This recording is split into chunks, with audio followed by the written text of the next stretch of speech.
Morning students. आज हम जो है फॉरेन एक्सचेंज रेट के कुछ ऑब्जेक्टिव टाइप क्वेश्चंस जो है डिस्कस करेंगे। इसे बहुत ध्यान से देखोगे आप। ऑब्जेक्टिव टाइप क्वेश्चंस, सबसे पहले हम मल्टीपल चॉइस क्वेश्चन देखेंगे। Under fixed exchange rate system, अब आपको चार ऑप्शन दिए हैं कि फिक्स एक्सचेंज रेट सिस्टम के under central bank intervenes in the foreign exchange rate market. Rate of exchange for a currency is fixed by the government. There is no government intervention in the foreign exchange market. None of this. तो हमें पता है कि जो fix exchange rate है, it is a rate for rate of exchange which is determined bye the government. तो इससे हमें जो है ये अपील हो रहा है कि इसका आंसर बी है। Second, under flexible exchange rate system, exchange rate is officially freed in terms of gold or any other currency by the government. Exchange is determined by the forces of demand and supply. तो हमें थोड़ा सा नज़र आ रहा है कि demand and supply के through ही होता है, मार्केट फोर्सेस। सेंट्रल बैंक की बात आ गई, सेंट्रल बैंक नहीं करता, नन ऑफ दिस। तो इट मीन्स इसका आंसर हमारा market forces, demand and supply जो है डिटर्मिन करती हैं। तो फ्लेक्सिबल एक्सचेंज रेट जो है वो मार्केट फोर्सेस, डिमांड और सप्लाई के थ्रू डिटर्मिन होता है। Under Bretton Wood system of exchange rate, Brayton fix exchange rate system जो है फॉरेन एक्सचेंज रेट डिटर्मिन करने का, उसमें दो वेरिएंट हमने डिस्कस किए थे, गोल्ड स्टैंडर्ड सिस्टम और ब्रिटॉन वुड सिस्टम। तो ब्रिटॉन वुड सिस्टम किसके अंडर है? Fix exchange rate. तो अब हम देखते हैं क्या कह रहा है। Under Bretton Wood system of exchange rate, all currencies were link to US dollar, all currencies were link to gold. Gold played no role in the exchange rate determination. Exchange rate was allowed to fluctuate freely. तो हमें ये सारा देखने के बाद हमें पता चल रहा है, तो यूएस डॉलर से हम जो है सारी करेंसी को रिलेट करते हैं। तो इट मीन्स जो इसका आंसर हमारा जो है ए है। तो इस तरीके से हम ध्यान से देखें तो हमें जो है आंसर जो है बड़े ध्यान से आपने अच्छे से पढ़ के देखना है। A change from $60 to $62 represent, यदि पहले $1 60 के बराबर है और अब $1 62 के बराबर हो गया है, तो Indian rupee has depreciated, US dollar has depreciated, Indian rupee has appreciated, none of this. तो इट मीन्स जो इंडियन रुपी जो है वो डेप्रिशिएट हुआ है कि यदि पहले $1 60 के बराबर था, अब $1 जो है वो 62 के बराबर है। तो इट मीन्स कि इंडियन रुपी की वैल्यू डिक्रीज हुई है। Next, a change from $3 to $2 to $4 to $2 indicates that pound has depreciated, dollar has depreciated, dollar has appreciated, none of this। तो इस तरीके से हमें देखने से पता चल रहा है जो डॉलर हैज़ डेप्रिशिएटेड, ठीक है, क्योंकि अब हमें $4 देने पड़ रहे हैं 2 पौंड के लिए। तो इसका मतलब किसकी वैल्यू गिरी है? डॉलर की। Choose the correct statement from the following. Devaluation and depreciation of currency mean the same thing. Indian going abroad for medical treatment is a source of supply of foreign exchange. Devaluation means fall in the value of domestic currency by the government under fixed exchange rate. When price of foreign currency rises, its demand also rises. तो सारी statement पढ़ने के बाद हमें जो है C option जो हमें ठीक लग रहा है कि डेप्रिसिएशन, डिवैल्यूशन का मतलब है कि करेंसी की वैल्यू फॉल करना बाय द गवर्नमेंट। तो डिवैल्यूशन, रिवैल्यूशन, ये कंसेप्ट फिक्स एक्सचेंज रेट से रिलेटेड है। इंटरनेशनल मॉनेटरी फंड एस्टेब्लिशिंग, तो आईएमएफ, इंटरनेशनल मॉनेटरी फंड की एस्टेब्लिश आपका कौन से ईयर में हुआ? तो इसमें हमें ध्यान रखना पड़ेगा, याद करना पड़ेगा 1944 में। तो जो 1944 में आईएमएफ की जो है एस्टेब्लिश हुआ। Floating exchange rate is determined by, जो फ्लोटिंग एक्सचेंज रेट है उसे कौन डिटर्मिन करता है? Mutual consultant between countries, central bank, market forces demand. तो हमें मैनेज फ्लोटिंग एक्सचेंज रेट या आपका फ्लेक्सिबल एक्सचेंज रेट, तो एक ही मतलब है। तो 8th का आंसर हमारा, आपने बिल्कुल ध्यान कर देना है कि floating exchange rate market forces के थ्रू डिटर्मिन होता है। और मार्केट फोर्सेस कौन सी हैं? Demand and supply. When there is depreciation of domestic currency, exports become cheaper, import become cheaper, export become costlier, none of these। तो हमें पता है कि जब करेंसी की वैल्यू गिरती है तो हमारे जो है एक्सपोर्ट बढ़ते हैं, तो हमारा जो है इसका आंसर चीपर हो जाते हैं। तो इसका आंसर हमारा ए है। Next, demand curve of foreign exchange is horizontal, vertical, sloping downward from left to right और स्लोपिंग अपवर्ड। तो डिमांड कर्व जो है हमें पता है कैसा होता है, sloping downward from left to right. तो 10th का आंसर हमारा सी है। Next, devaluation of currency means fall in the value domestic currency in the exchange market, deliberate reduction in the value domestic currency by the government। हमें ये ठीक लग रहा है। both A and B, neither A and B।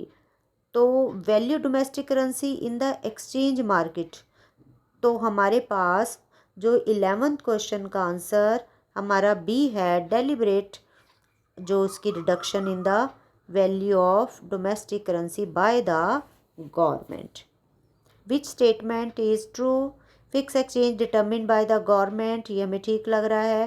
Flexible determine by market forces, demand and supply, both A and B, none of this. तो हमें first B और second B दोनों ठीक लग रही हैं, तो इट मीन्स इसका आंसर ऑप्शन सी है। तो इसका ऑप्शन जो हमारा सी है, बोथ ए एंड बी, तो दोनों बातें ठीक हैं। Other things remaining unchanged, when in a country the price of foreign currency rises, national income is choose the correct।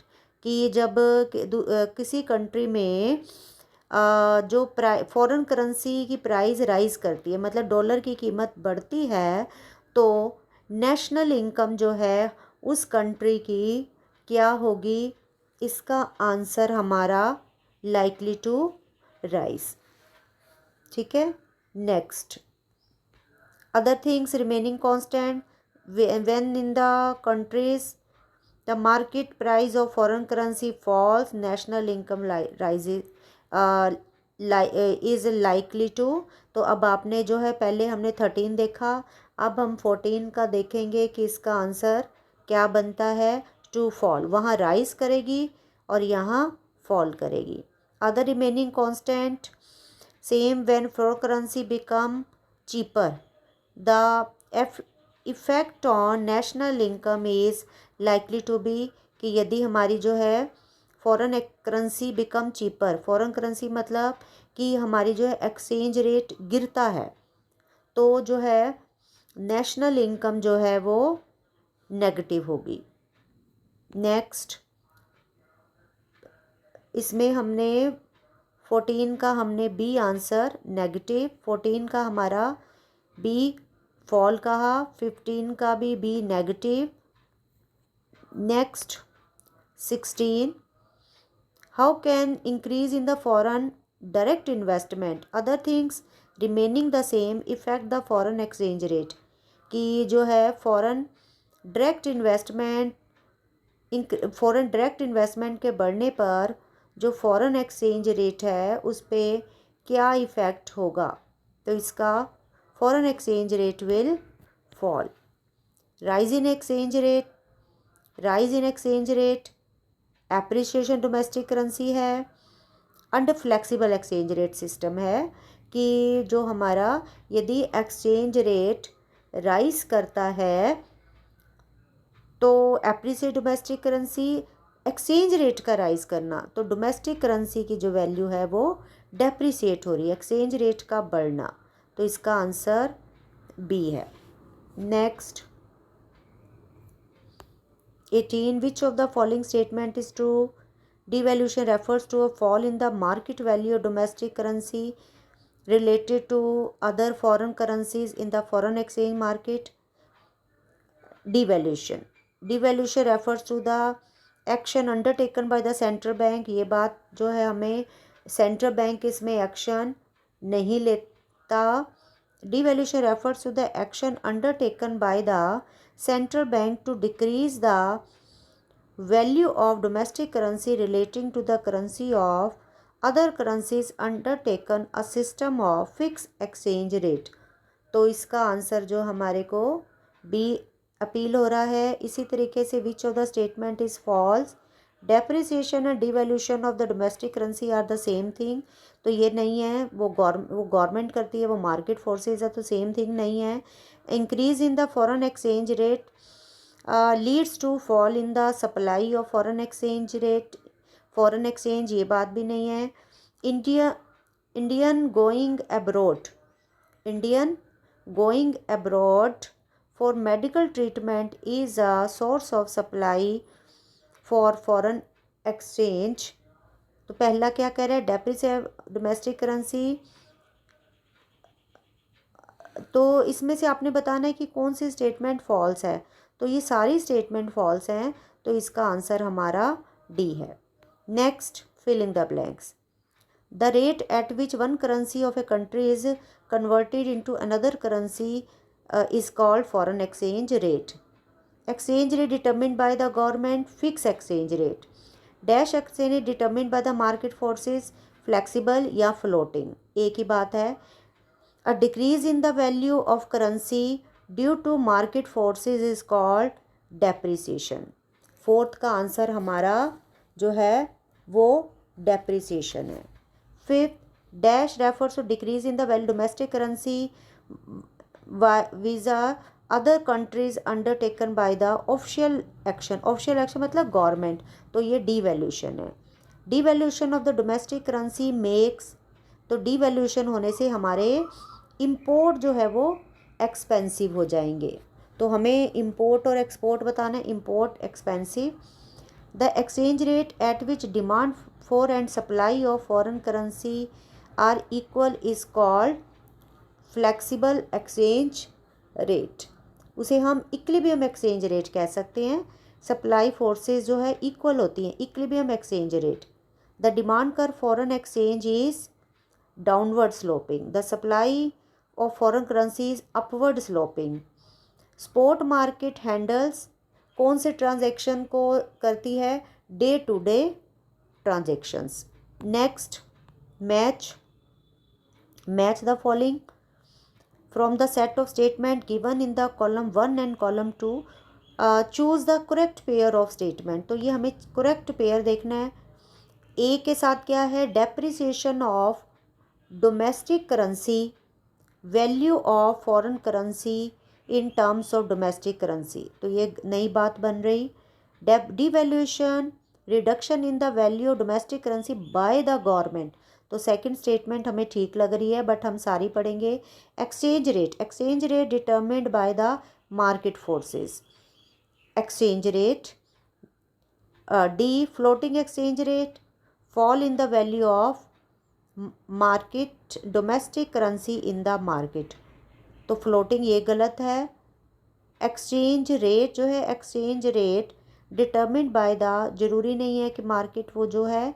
तो इसमें हमारे को इसका आंसर जो एग्जैक्ट नज़र आ रहा है वो डिवैल्यूशन जो है वो करेंसी की वैल्यू गिराना बाय द गवर्नमेंट. तो हमारा बी जो है स्टेटमेंट, बी के साथ 3 ठीक है. अब इसके बाद from the set of given column 1 and 2 choose the correct pair of statement. तो करेक्ट पेयर ऑफ स्टेटमेंट अब हमें चूज़ करना है कि इसमें से कौन सी स्टेटमेंट करेक्ट है. Source of demand for foreign exchange, exports of goods and services. तो ये एक्सपोर्ट सप्लाई के सोर्स होता है. Source of supply of foreign, import नहीं है, एक्सपोर्ट है. एप्री से domestic currency makes export expensive. No, जो है fourth, depreciation of domestic currency make export cheaper. तो जो है हमारी फोर्थ स्टेटमेंट ठीक है कि डेप्रिसिएशन से डोमेस्टिक करेंसी गिरने के हमारे एक्सपोर्ट जो है वो सस्ते हो जाते हैं। नेक्स्ट हमें अब जो इसमें क्या करना है, with respective term identify the correct sequence of alternative. Sequence बताना है कि कौन सा किसके साथ मैच करता है।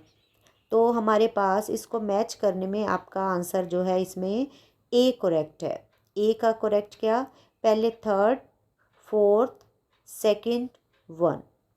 पहले हमारा है third, invest inverse.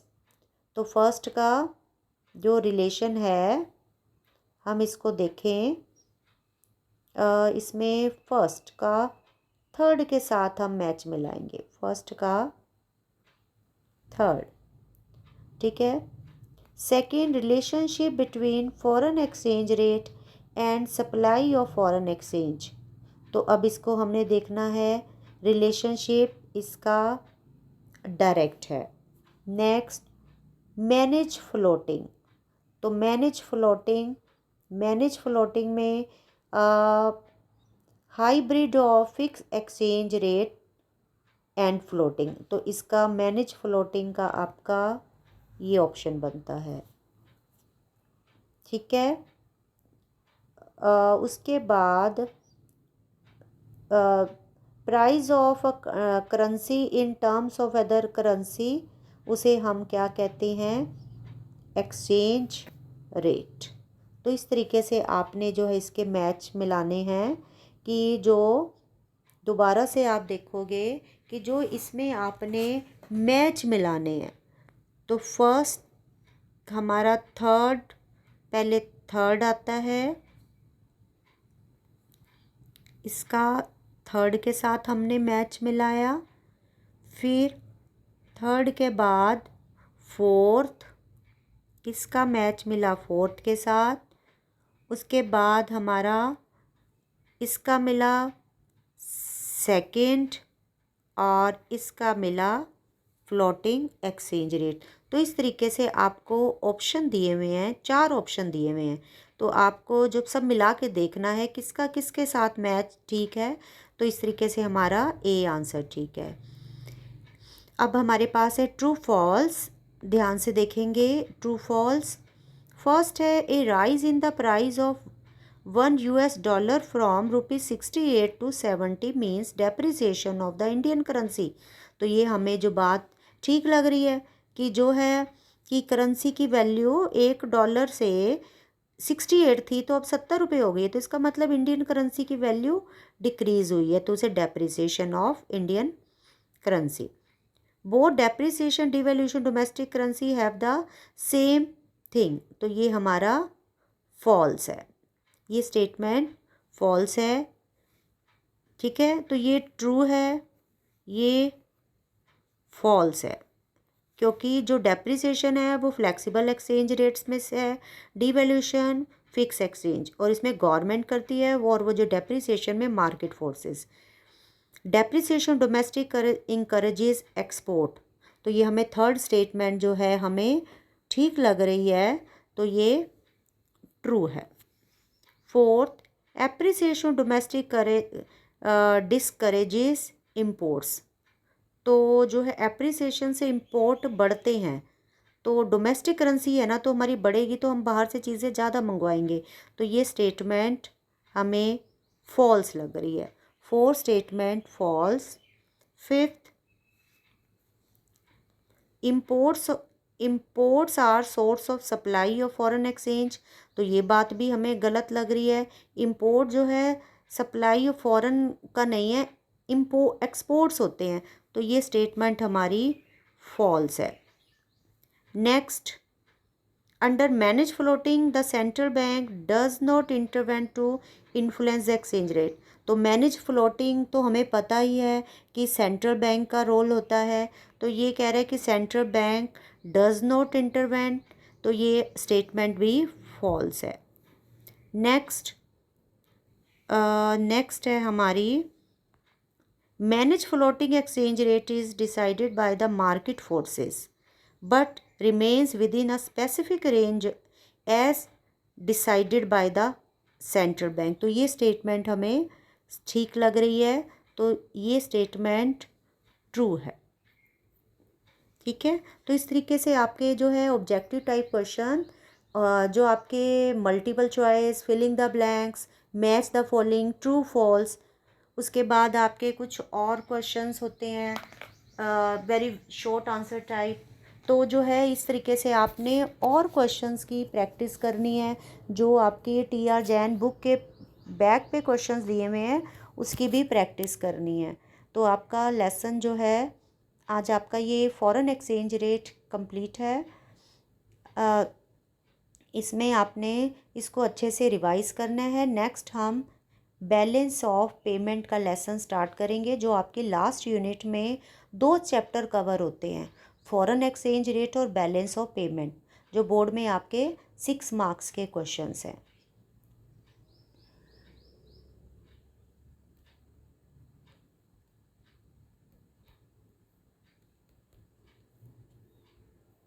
This is all about for today. This is